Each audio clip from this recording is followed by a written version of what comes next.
Welcome, everyone, to the INA's Collective Expertise webinar series. None of us know what we all know together. This is the space for professionals within the International Nanny Association to formally share their expertise. We believe that we all have something to learn from each other, so if there is a subject you are really passionate about and you'd like to share and teach us, please get in touch with me. Today's webinar, the DIY Nanny Classroom, is presented by Daniella Herrera. Thank you so much, Daniella, for joining us. Daniella is a professional career nanny with 10 years of nanny experience. She's a credentialed member of the International Nanny Association and an ongoing student in child development at a local community college. Her career has been fulfilling, engaging, and challenging labor of love. It has required every part of her intellect, physical strength, stamina, problem solving skills, patience, creativity, and communication skills. She loves the challenge and being kept on her toes. There's no other job she finds as stimulating. Her passion and specialty is working with multiples, toddlers, and preschoolers. Her insatiable curiosity and playful nature are a perfect combination with their high energy and natural inquisitiveness. Daniela loves bringing wonder, enrichment, and education to her nanny families. She loves to create environments rich with exploration, play, creativity, skill building, and independence.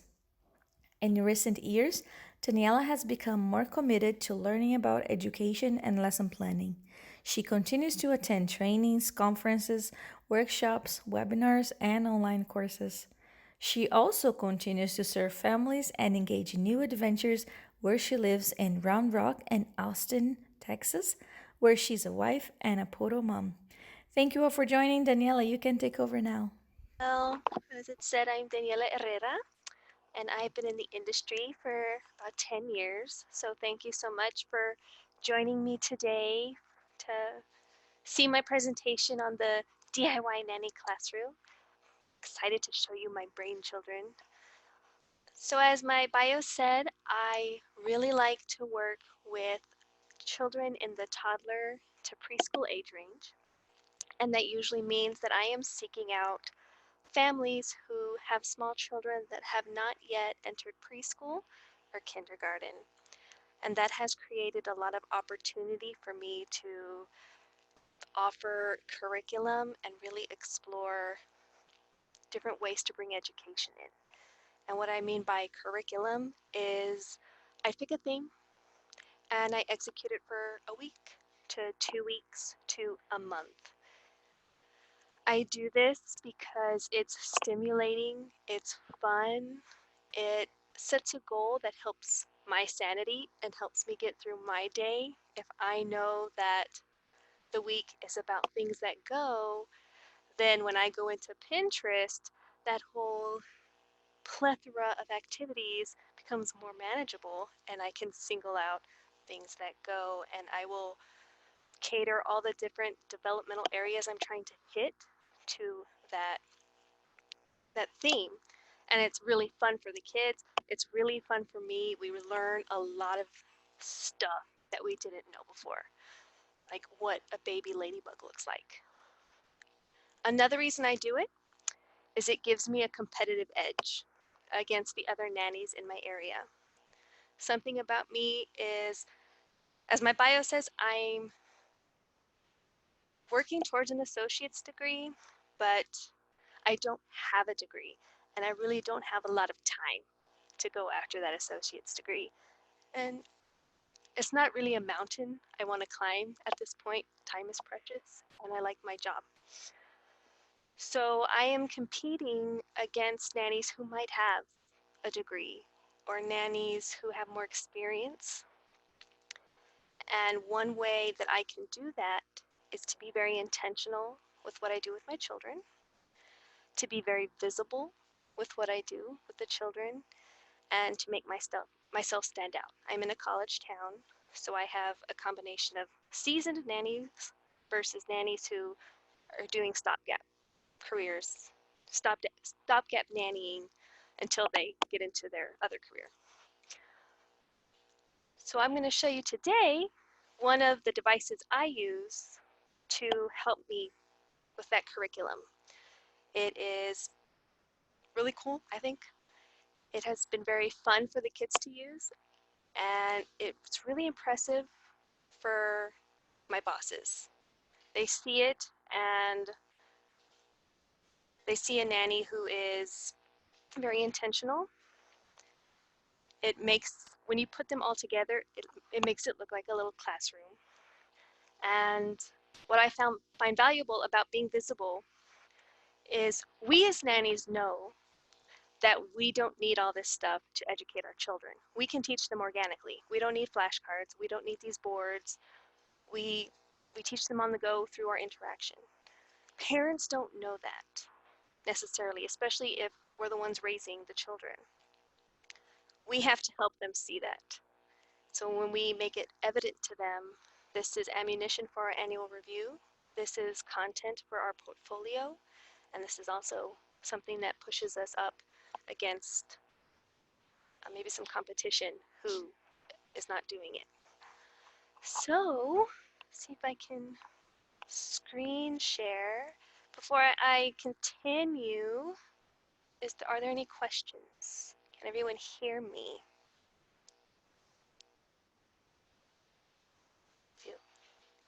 I'm going to share my screen. Hopefully I share the right one.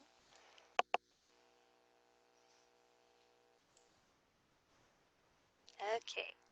The DIY nanny classroom. Create it, collapse it, contain it. Okay. What is a DIY classroom? A DIY classroom is a collection of interactive trifold boards that can be swiftly set up in the home setting. So what does that look like? So this is an example of 7 trifold boards folded up neatly by a desk. When I unfold them, boom! I've got shapes, I've got colors, I've got an alphabet, I've got an exercise about the human torso, I've got a little insect habitat, I've got a solar system, and I don't make these all at once. I accumulate these over a year. And imagine your boss coming in one day and seeing all of this set up. And you can set it up in 2 minutes, and you can tear it down in 2 minutes. And then, when you're done, you fold it away and you can stick it in a nice, neat little corner or in a narrow little space. So that's why I call it the DIY classroom. When you have a few of them and you set them up, it looks like a little classroom. The trifold boards. They aid with curriculum, evidence of the curriculum, easy setup, easy teardown, easy storage. Again, especially if you're a shy nanny and it's hard for you to communicate with your bosses about how awesome you are and all the wonderful things that you do with your children on a day-to-day basis, having a visual helps. It's hard to argue with something you can see. So when you can show your boss, this is what we're working on. We're learning about the human body, and here is my evidence of that. You can't deny what you see. And what I would like for you to take away from this presentation is less how to make these boards, more how to use them.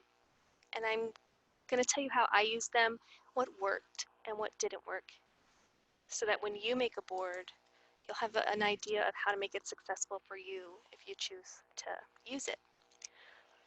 So I have examples. I'm going to try and be quick. I have slides for these boards behind me, but I figured it might be more interesting for you to see them in person. So I'm trying to make this bigger.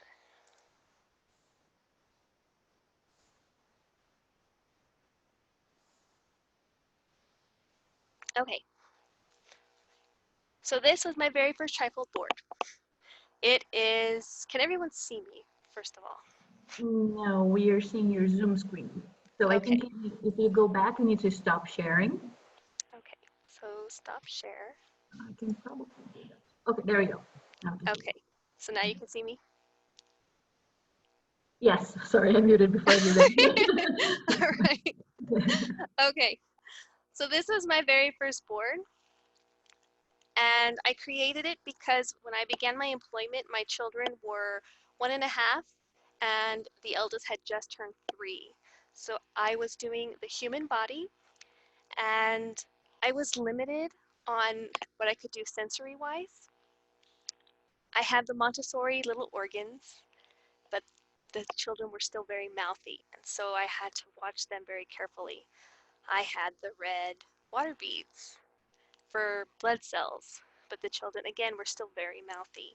And I still use these, but it would be nice to have something that they could really get into without a lot of eagle eye supervision.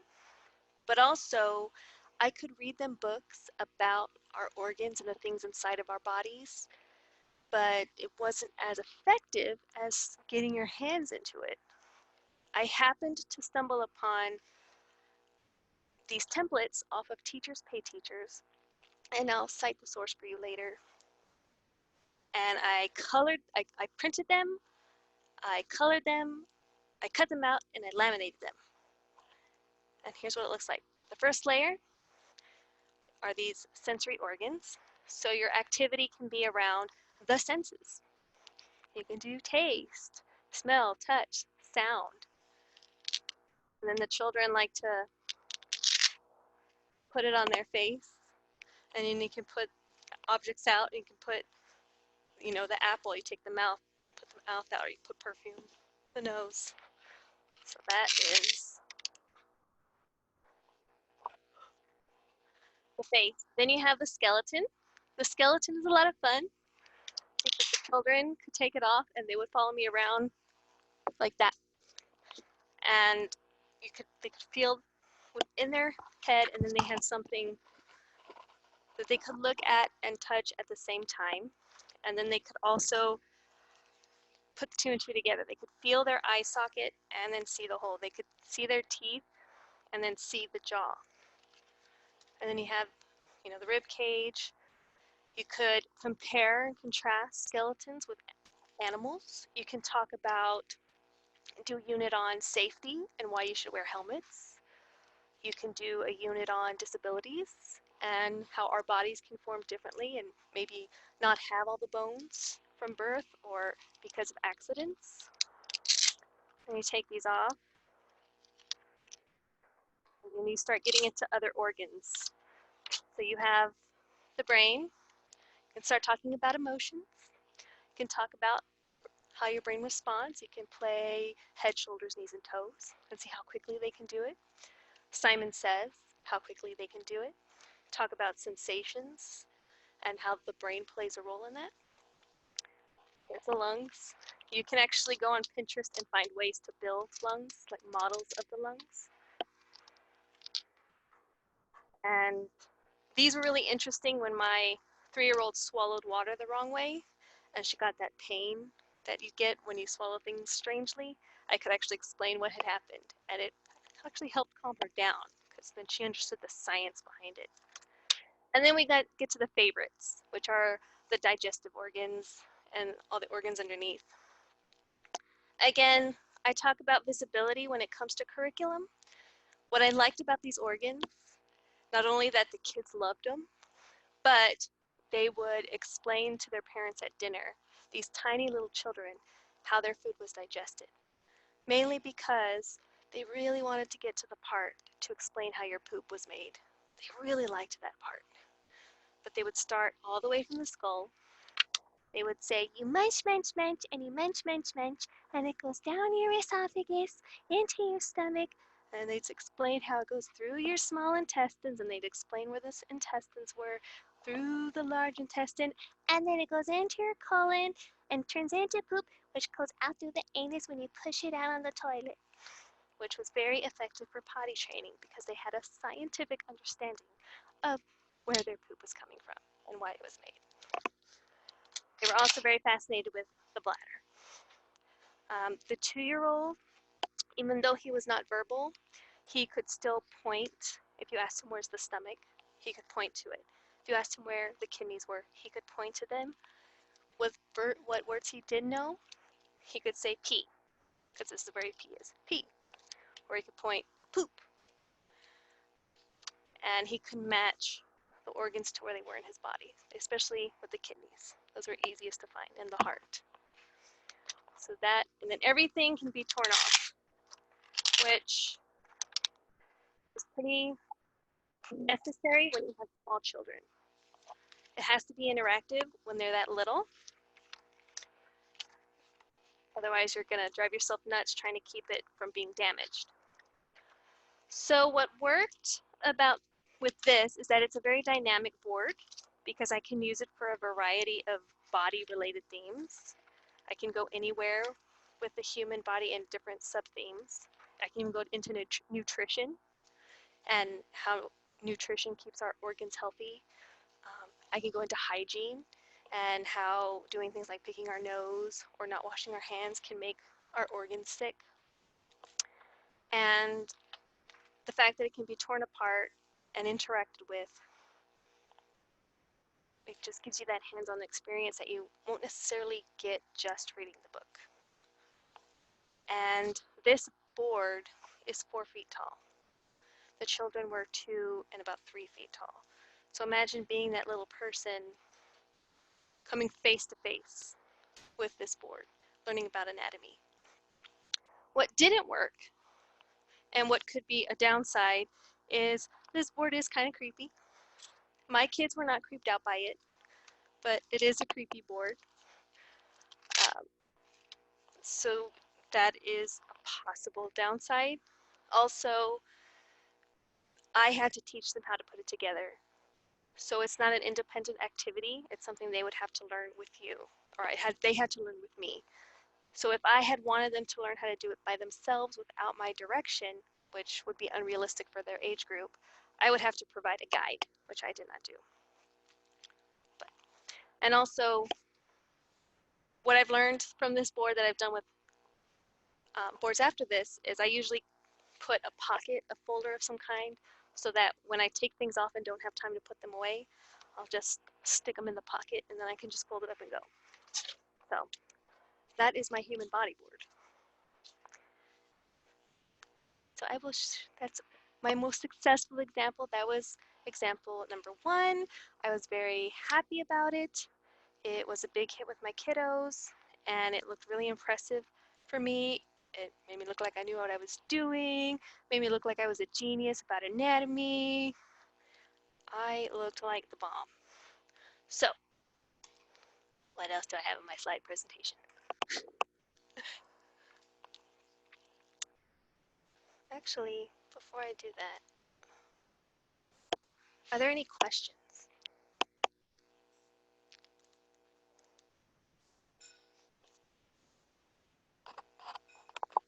Good. You guys are all on mute, so if you do want to talk, just remember to unmute yourself first.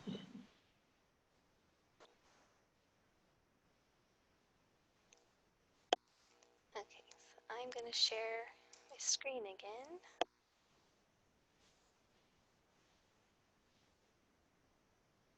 Okay, so I'm going to jump past these slides because this is what we went over. Okay, here's the information on that, on what I used. So I found the model on Teachers Pay Teachers under Kiki's Classroom. She's the one who made it. It's about $12 to $14. Obviously, this is something you're going to want to have your employer pay for. I paid for it because I have no intention of giving it back. This is mine. So I keep it as mine. Uh, it's the Lift the Flap Human Body Model. And it took about, gosh, maybe 2 hours to put together without children around because you have to do the cutting. And then this doesn't come with the face. I had to get the face from this activity, which is Teaching, Talking, Teachers Pay Teachers.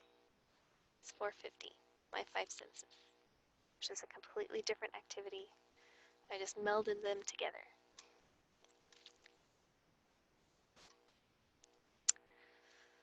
Okay, what worked? It was interactive.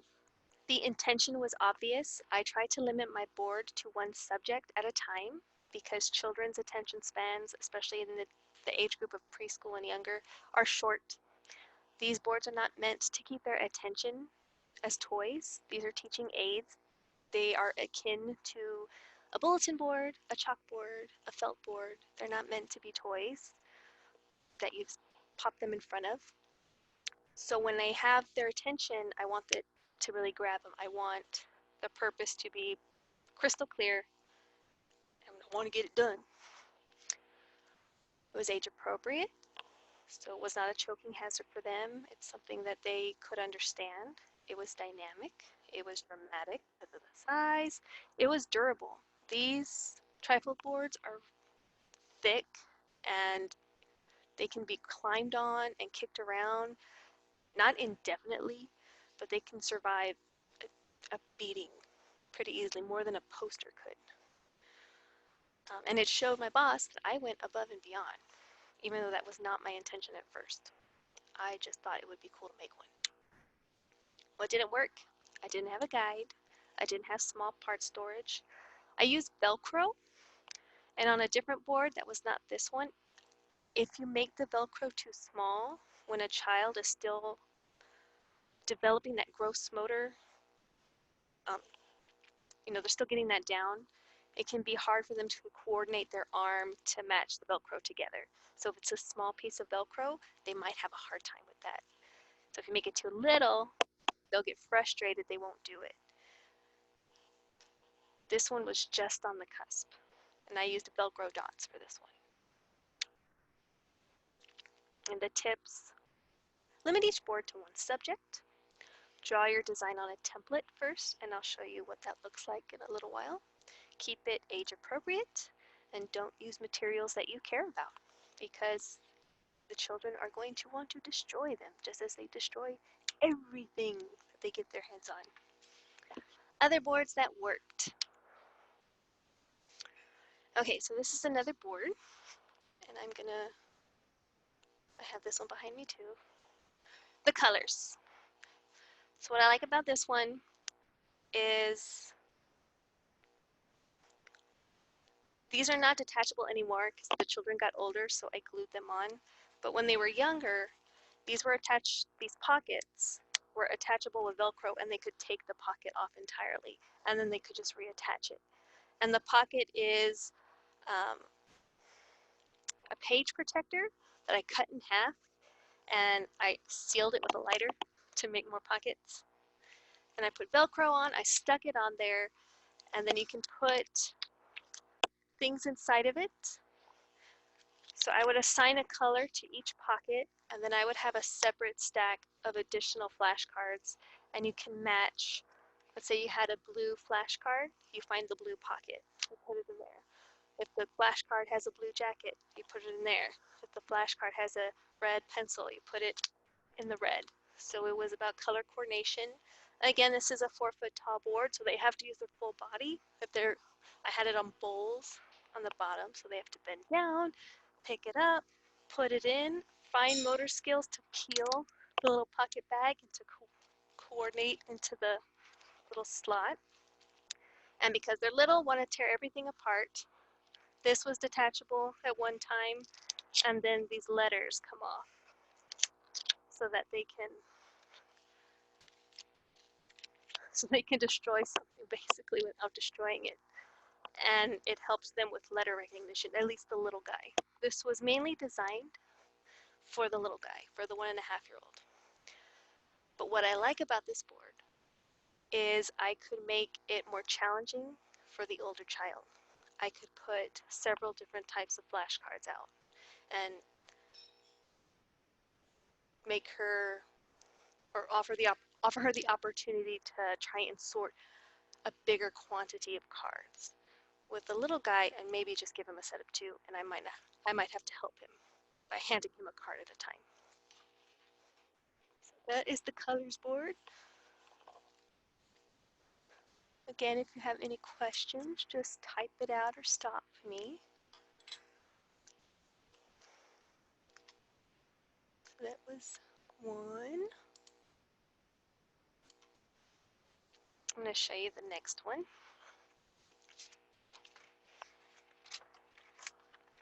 This one was for shapes. Another popular one. Again, everything can be taken off. This is the one where the Velcro was a little too small. So let me see if I can bring it up. Again, these come off so that they can tear it off. And then these, I got these from the dollar store, for the Dollar Tree. They were actually they had this name attached to it, and I cut it in half and I laminated them. This was more of a challenge for the older child. When she started to read, she could sound out whether it was pentagon or octagon by the beginning sound. It's good for little hands to hold. It's a good size. And then what was hard is I put too small a piece of Velcro, so it was hard to get it to go on the first time, and that would get a little frustrating for them. But everything can be taken off.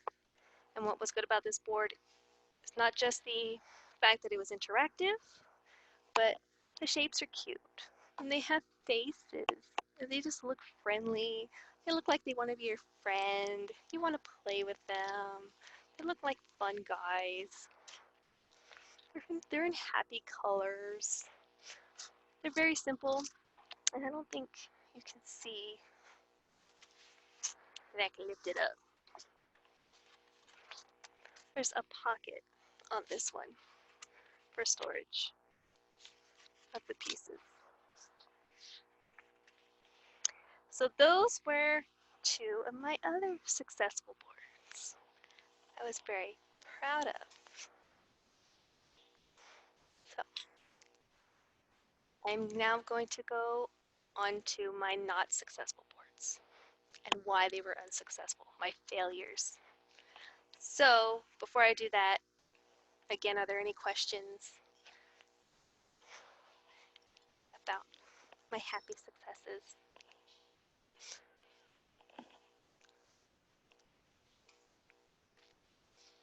Let's see. All right.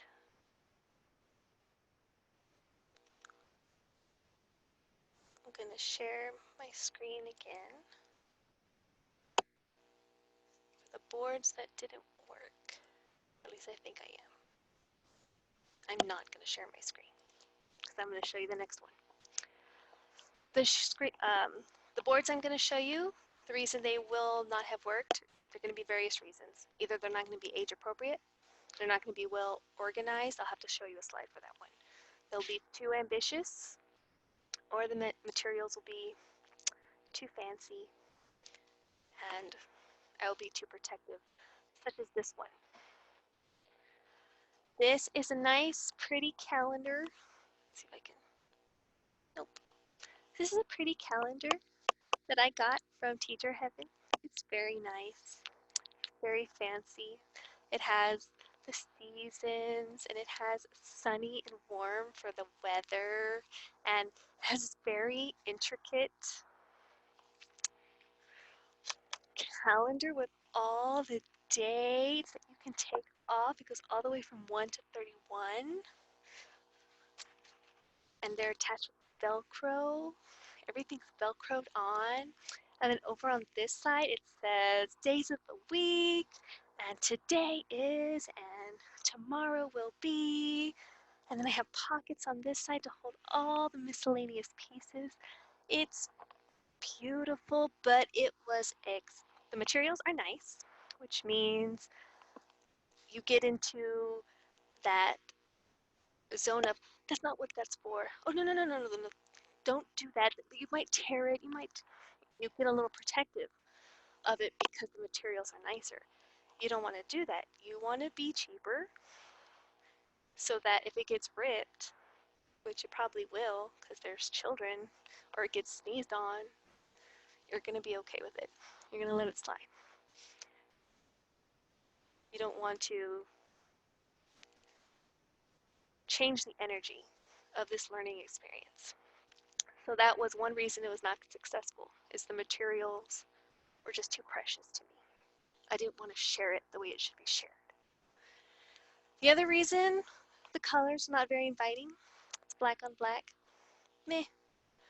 Also, I introduced this board when, again, the children were 1.5 and the 3-year-old had just turned 3. So their rote counting abilities weren't there. They really didn't know their days of the week. That was still a strange concept. So they definitely didn't know their months or their seasons yet. So having all these pieces, all these small pieces, was overwhelming. If you mess up one of these numbers, trying to figure out where they go again is difficult, even for me as a grown-up. And then once it's all taken down, it's difficult to clean up and put back together. If I were to introduce this now, again, my children have moved away, but if I had them today, the oldest is 4. She would probably be okay with this board. One, she probably won't tear it as much, but she's better at her rote counting. She has a better understanding of time. She knows her days of the week. She knows her months. She knows how to count up to, I think, 30, maybe 40. So this would work for her, and she's 4. At 3, no. So that's why this one didn't work. Got too fancy. Okay. I'm gonna have to show you this slide. So I'm gonna share my screen again.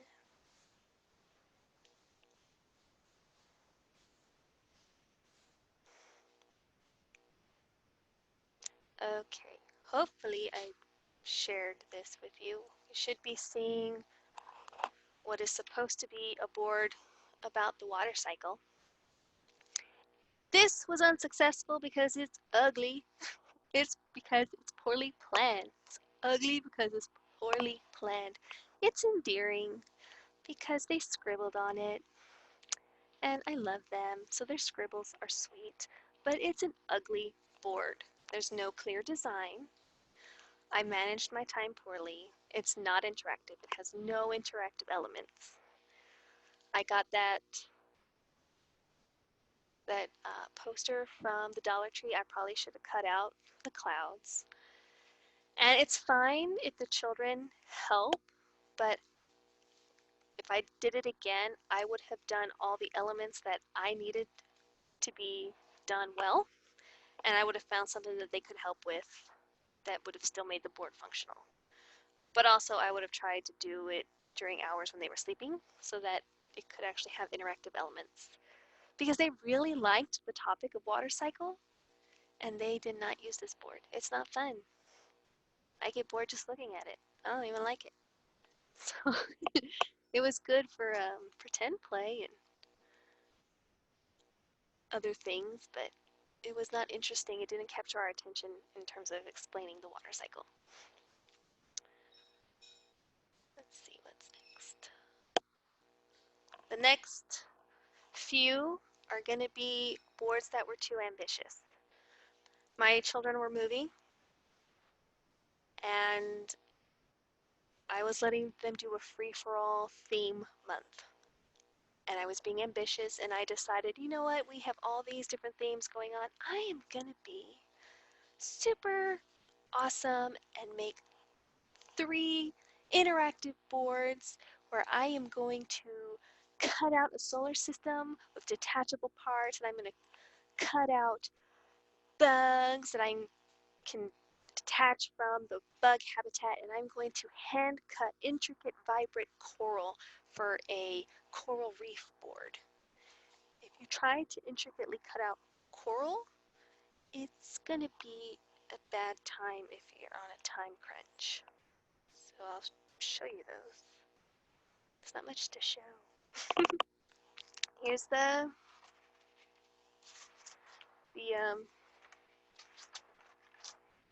what was supposed to be a coral reef. These are the layers of the ocean. This took days to paint and dry because it's dark blue. And to get it darker blue, you have to mix a darker blue and let it dry. And then you have to mix a darker blue and let that dry. And then to make a sand color, takes even longer to paint on and let dry. You have to put several coats on and let it dry. And then you have to hope they don't touch it when you're not there. So I didn't get my coral cut out. I wanted there to be tropical fish, which didn't get cut out. My kids were still not big enough to help me cut anything out reliably, so they didn't get cut out. I tried to draw fish for them to color so that I could cut them out and stick them on the board, but that never got done. I just had good intention. This is the solar system. You can see it. These cute little planets I found at Dollar Tree from a poster, and I cut them out. I have two posters, and I needed to cut the planets out from the second one, and I was going to laminate them and make them detachable. I didn't get around to that because I was still working on the other two simultaneously. But the improvement was that the kids helped me with this asteroid belt. So they did help me in a way that was organized this time. It was a better organized board, so they did get to help. And they put these stars on. They're glow-in-the-dark stars with ticky-tack. So they got to help this time in a way that it's still beautiful. It's not an ugly board. It's just not finished. But it would have been nice to have these as detachable. And these right here are actually constellations. It would have been nice to have all the constellations. That was the plan.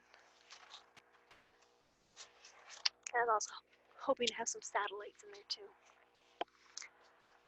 And finally, my bug board. This tree was going to have textures, maybe a chrysalis. There was going to be a velcro spider on here. This was going to be a much more textured and in-depth honeycomb. That was going to be, you could see the half that was the outside and the half that was the inside. The garden came out okay. That was pretty much complete. We were going to have ants for our ant hill.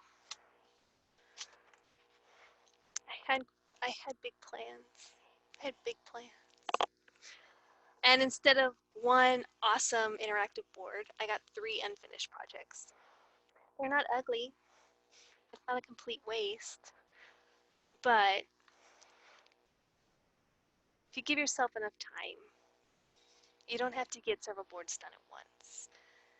Pick something and execute it well.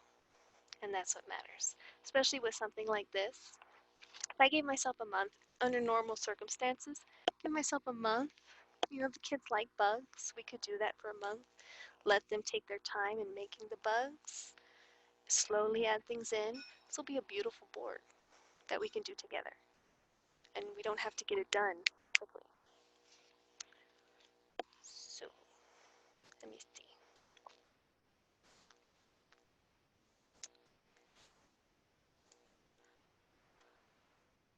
Okay, so some tips that I have. Let me share my PowerPoint again.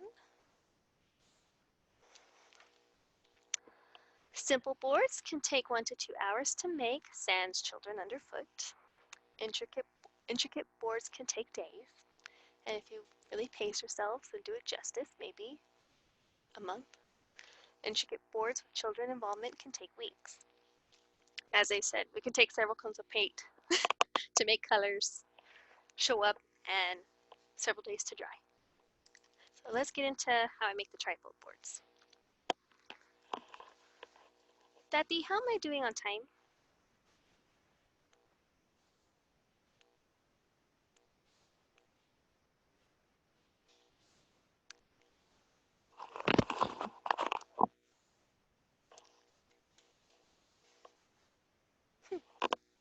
I'm gonna assume we're good. The board types, what I use. So I'm using the tall boards, the ones that are 4 feet tall. They're gonna be about $5. Again, this should be coming out of your employer's budget, unless you're keeping them like me. You can get a standard board, which is going to be in the $2 range, and then there's the mini, which is about the $1. So the standard's going to be about 3 feet tall, and the other one is going to be 4 feet tall. the template. Designs and mistakes can be practiced before committing materials. For example, volcanoes is supposed to have an E in it. So let me show you what the template looks like. You just take two pieces of paper that are letter sized and take one of them and you fold it in half and you cut it and then you staple it to the other one so that you make a, so it's two pieces of paper. One of them is folded, you cut it, take those halves, lay it on top of another, staple, take the other half, staple, and then when you open it up, you have a template. And you can use construction paper, you can use printer paper, you can use cardstock, but then you have a rough, they're not perfect dimensions, but they're going to be closer to your board. So you can make all your designs and all your mistakes and your horrible water cycle on this before you actually waste a board. So learn from me. Okay.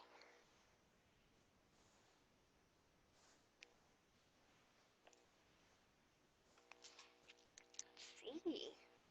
I get my materials from Dollar Tree. That's where I get the posters and the cutouts. Michael's is where I get the boards, and so that's also where I get them. Bleh. I get the boards from Michael's and from Walmart. I get the Velcro and the laminator sheets from Amazon. I think your boss should be the one to get the laminator. Again, this is something your boss should pay for. Target has felt. So if you want to make a felt board, Target would be a good place to get felt. They often have little felt characters already pre-cut.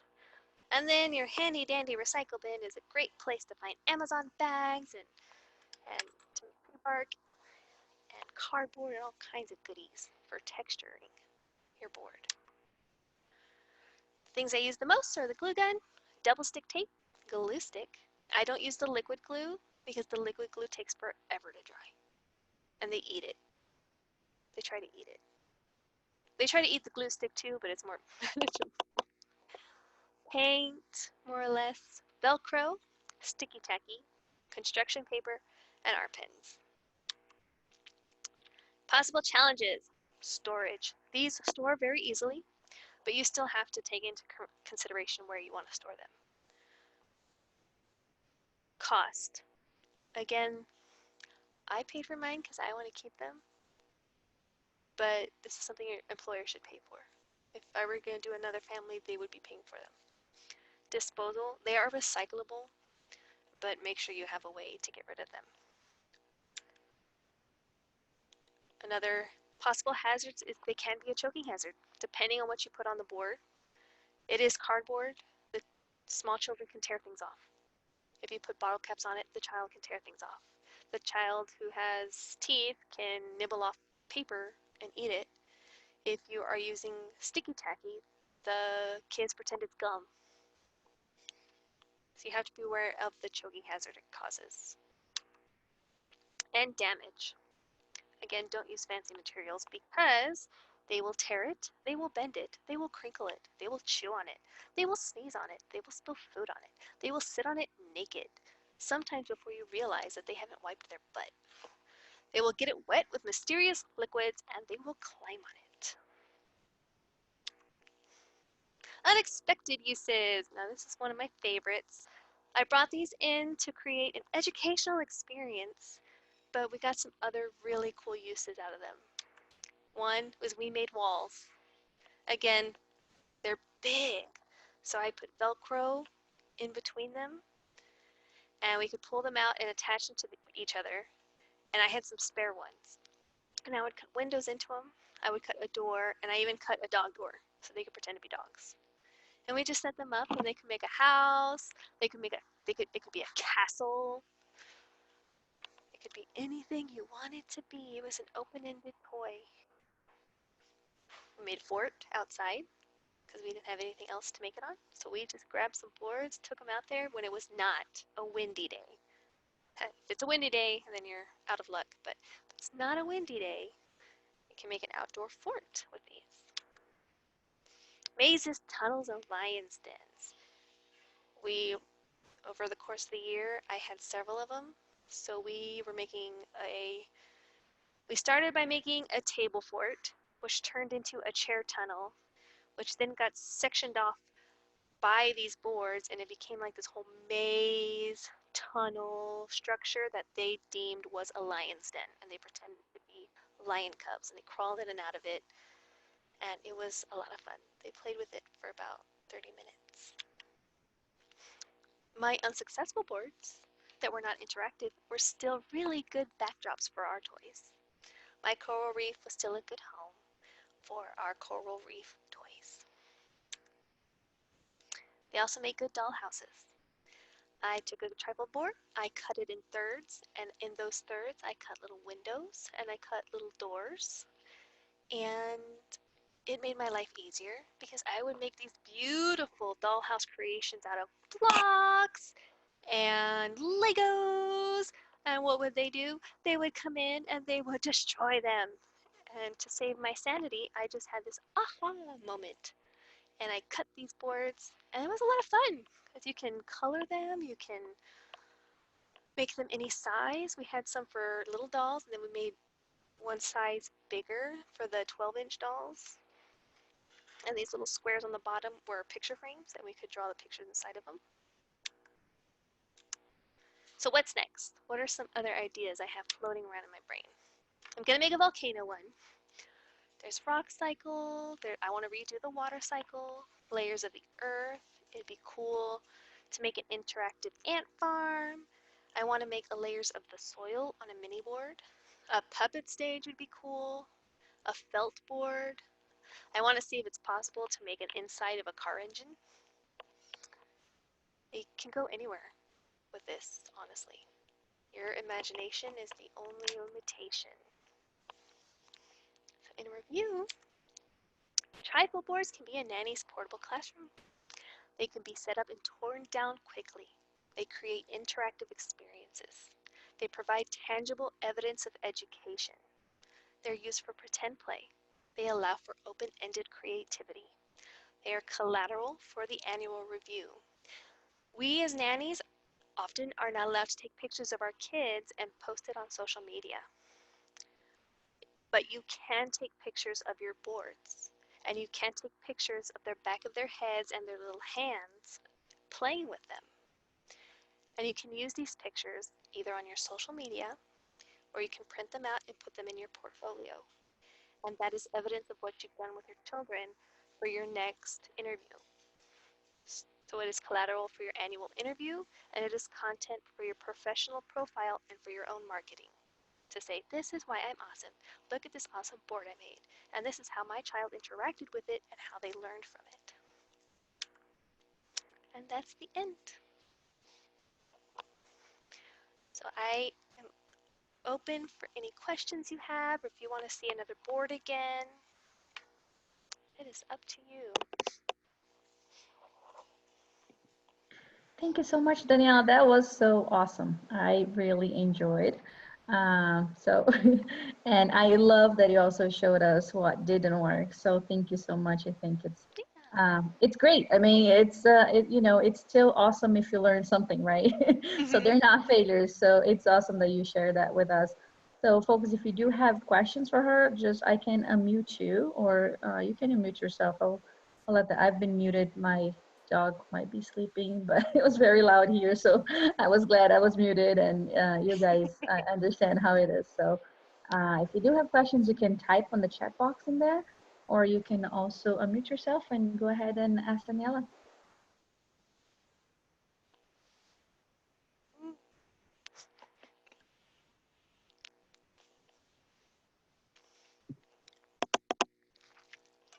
Yeah, Nicole says it was fantastic. Love the ideas you came up with. Megan says it was so great. Thank you for sharing. Oh, thank you. I'm glad you liked it. Let's see. Do I ever do themes on movies or Disney themes? I do. I haven't made a board on the Disney themes, but I did do a princess theme. And we actually made walls and pretended it was a castle. Um, I did bring Disney dolls, and then I also made a book of all the monarchs in the world. Africa. I did not know how many princes and princesses and queens there are other than in England. So I have this huge book of pictures of all of them. And the 3-year-old was shocked when real life princesses did not look like Disney princesses.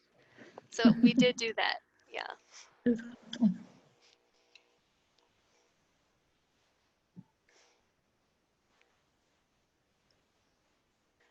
All the years of teaching and all the work I used to do for my students. Oh, yeah. I'm sure that was a lot of work. Yes, definitely. It made me think the same thing too when you say like, oh, I didn't have time, because I remember, um, as a teacher, we had 2 hours a week to plan a week. So I Yeah. remember well how to have all of those aspirations, and I was like, how do you want me to be making this? And I remember just, you bring everything home, and that's your working time, right? Yeah. So I can definitely relate, but it is fun, absolutely. Yes. So you take as long as you need for the board. And I don't make one for every theme. I just make them when I think it's helpful for the theme. So I don't have one for vehicles and I don't have one for dinosaurs. I just make them when I think I can make one that's useful for what I'm going to teach.